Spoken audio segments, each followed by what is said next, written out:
called a good friend of mine, Art Barron, and I said, Art, I need you to teach me how to use the plunger. And he did. He told me, ow, that's what I needed to learn, different syllables.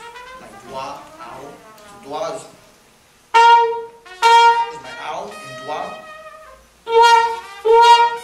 And that's how you use the plunger. You never, ever just use the plunger without a syllable in your mouth. Ever. You don't go. It doesn't do anything. You know, it's almost like using a hat. I see people go.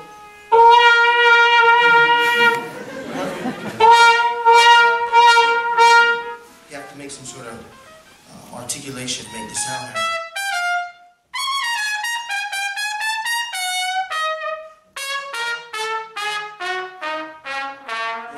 Yes, she got to some parts, and the parts that were written, that she was supposed to go,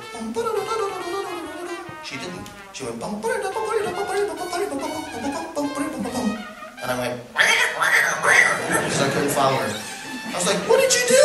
And she goes, you're not prepared with your ornaments. You have to prepare your ornaments. I was like, how do I prepare my ornaments? She goes, come up with variations. Write down one ornament, come up with different variations, come up with different variations. And then, you know, when we come up for our next rehearsal, I'll try something and you try it back. And that was my first experience to call and response. So when she started to play something, I go, and she said, good. So we kept going back and forth.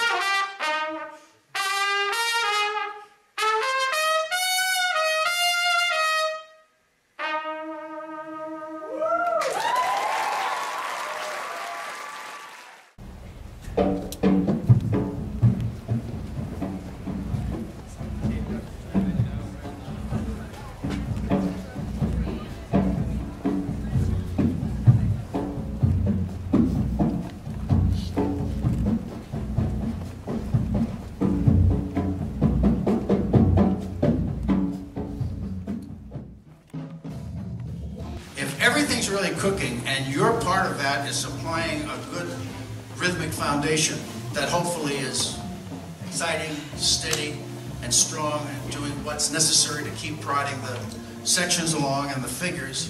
There's nothing like it, because it's like a great football team moving down the field. I mean, it's the same idea, and it's all done by teamwork. It's never done by some star person by themselves. Never, not. You might have a star player playing, but you don't have a great band playing. But that serving the music thing, a very big part of what he and I both have tried to grow up doing. So there's that awareness that you also have to be served the music by the other people on the bandstand to maybe you, I mean, there are things that I thought I would play that would be the bee's knees, and the piano player will throw an idea across the stage and it takes me completely off of what I was going to play.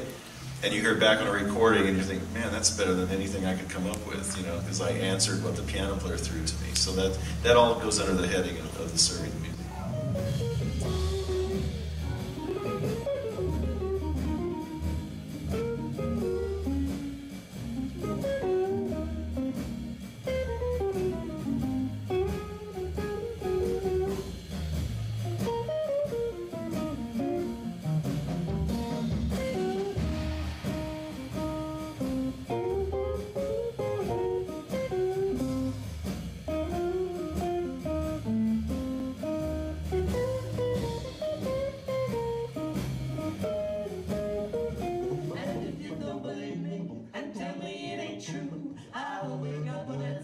That answer's boss to you. I was right with you, Rosa. I'm the do of you. I'm the descendant from the Romanovs in Russia. In the books, my father was a Tsar of Russia. But he sailed away one day to the state of Iowa. That's how you finally into you.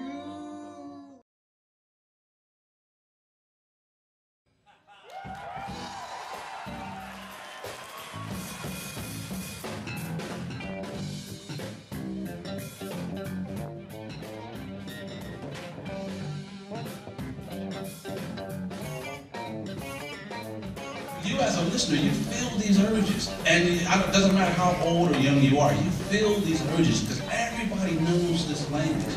You've been hearing music since before you were born.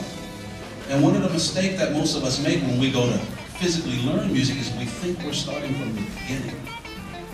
You might be starting from the beginning and learning how to play that instrument, but you're not starting from the beginning and learning to play music. You know music through and through. You understand this language, but a lot of us forget it when we go to play. Right, so as musicians, we know some of these little tricks and things, and we're causing you to react. We're causing you to respond by doing these little things. And because you get a chance to join in our conversation, it's more fun. Where a lot of us musicians just play, especially jazz musicians, we play above our audience's head. We don't include them, we don't smile to them, we don't recognize that you're even there. So it forces you to just listen. And no one just wants to listen to someone else talk. And so 20 minutes in, you're done. No matter how good we are. But we can be less of a musician, and play less fancy stuff, but understand how it works. Engage you, and you'll think we're better. I mean, imagine this. What other career can you think of that you get to travel, like we get to travel the world, okay? But when we get up here and the house is packed like this, you all came here to be on our team, to be on our side. You all came to support us, pay even money, hard-earned money, and you came to support us and clap and encourage us to do what we do wherever we are in the world. I can't think of anything else in the world where you get paid to do something like that. In my mind, comes closest sports. But the only thing about sports is half of that crowd is against you. But we don't have that here. Everybody's here for us. And if that doesn't make you happy or inspired, it's just really find a different profession. Yes, sir.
That's what's so fun about it, that on the back of my card it says that we do this as a tie-dye expresses the joy of color as a celebration of life.